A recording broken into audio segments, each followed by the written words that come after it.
Assalamualaikum warahmatullahi wabarakatuh. Kami dari kelompok 2 yang beranggotakan Audina Citra Andini dengan NPM 0121, Intan Khairunisa dengan NPM 0122, dan Mulia Sasti Salsabila dengan NPM 0123 yang akan sedikit memaparkan tentang perlindungan konsumen.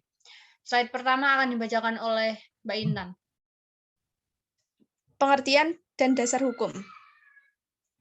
Di sini yang dimaksud dengan konsumen adalah penggunaan akhir atau end user dari suatu produk, yaitu setiap pemakaian barang atau jasa yang tersedia dalam masyarakat, baik bagi kepentingan diri sendiri, keluarga, orang lain, maupun makhluk hidup, dan tidak untuk diperdagangkan. Selanjutnya. Kemudian ada asas-asas dari perlindungan konsumen. Yang pertama, untuk mendapatkan keadilan.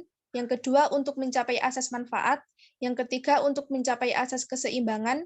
Yang keempat, untuk mendapatkan keamanan dan keselamatan konsumen. Yang kelima, untuk mendapatkan kepastian hukum. Selanjutnya.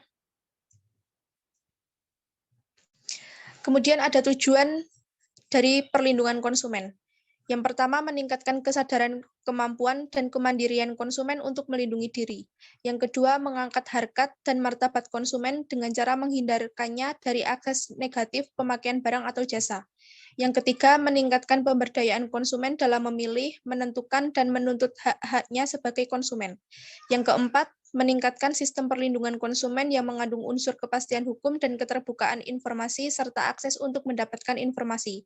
Yang kelima, menumbuhkan kesadaran pelaku usaha pentingnya perlindungan konsumen sehingga tumbuh sikap yang jujur dan bertanggung jawab dalam berusaha.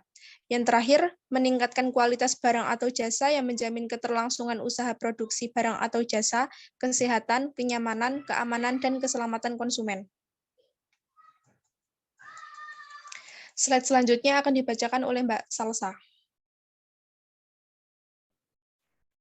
Hak dan kewajiban konsumen dan pelaku usaha. Pertama, hak dasar konsumen secara universal. Pertama, hak atas keamanan dan kesehatan. Yang kedua, hak atas yang jujur. Tiga, hak pilih. Dan yang terakhir, hak untuk didengar. Kewajiban konsumen menurut peraturan perundang-undangan. Pertama, membaca atau mengikuti petunjuk informasi dan prosedur pemakaian atau pemanfaatan barang atau jasa demi keamanan dan keselamatan. Kedua, beriktikat baik dalam melakukan transaksi pembelian barang atau jasa. Yang ketiga, membayar sesuai dengan nilai tukar yang telah disepakati. Yang terakhir, mengikuti upaya penyelesaian hukum tentang sengketa konsumen secara patuh. Pelaku usaha. Pertama, menerima pembayaran sesuai kesepakatan. Yang kedua, mendapatkan perlindungan hukum dari perlakuan konsumen yang tidak beritikat baik. Yang ketiga, melakukan pembelaan diri sepatutnya dalam penyelesaian sengketa konsumen. Yang keempat, merehabilitasi nama baik apabila ternyata dalam penyelesaian sengketa dengan konsumen ternyata konsumen bukan disebabkan oleh barang dari pelaku usaha tersebut. Dan yang terakhir, hak lain diatur dalam berbagai peraturan perundang-undangan. Kewajiban pelaku usaha beritikat baik dalam melakukan kegiatan usahanya, memberikan informasi yang jelas, benar, dan jujur tentang kondisi dalam penggunaan barang dan jasa, dan memperlakukan dan melayani konsumen secara benar, jujur, dan tidak diskriminasi. Tugas selanjutnya menjamin mutu barang atau jasa sesuai standar mutu yang berlaku. Memberi kesempatan yang masuk akal kepada konsumen untuk menguji atau mencoba barang atau jasa tertentu serta memberikan garansi atas barang yang diperdagangkan. Dan selanjutnya memberikan ganti rugi manakala terjadi kerugian bagi konsumen dalam hubungan dengan penggunaan barang atau jasa. Selanjutnya memberikan ganti rugi manakala terjadi kerugian bagi konsumen jika ternyata barang atau jasa tidak sesuai dengan yang diperjanjikan. Selanjutnya menyediakan suku cadang atau fasilitas oleh produsen minimal untuk jangka waktu 1 tahun. Dan yang terakhir memberikan jaminan atau garansi atau barang yang diproduksinya. Slide selanjutnya akan dibacakan oleh Mbak Citra. Baik, perbuatan yang dilarang bagi pelaku usaha. Yang pertama, larangan yang berhubungan dengan barang dan jasa untuk diperdagangkan. Misalnya, yang tidak sesuai dengan standar yang dipersyaratkan. Kemudian yang tidak sesuai dengan ukuran, takaran, dan timbangan. Yang terakhir, yang tidak sesuai dengan kondisi jaminan, keistimewaan atau kemanjuran seperti yang tertera dalam label. Yang kedua, larangan yang berhubungan dengan promosi atau iklan yang menyesatkan.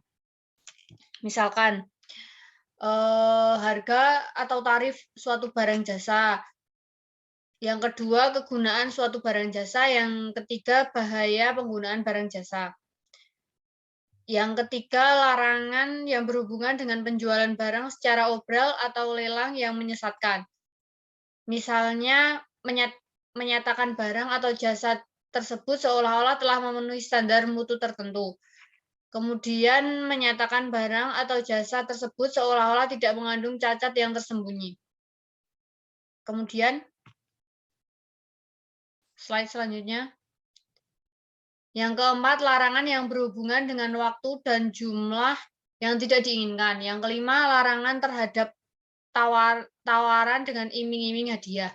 Yang keenam, larangan terhadap tawaran dengan paksaan. Yang ketujuh, larangan terhadap tawaran dalam hubungan dengan pembelian melalui pesanan. Yang kedelapan, larangan yang berhubungan dengan pelaku usaha periklanan. Yang terakhir yaitu larangan yang berhubungan dengan klausula baku.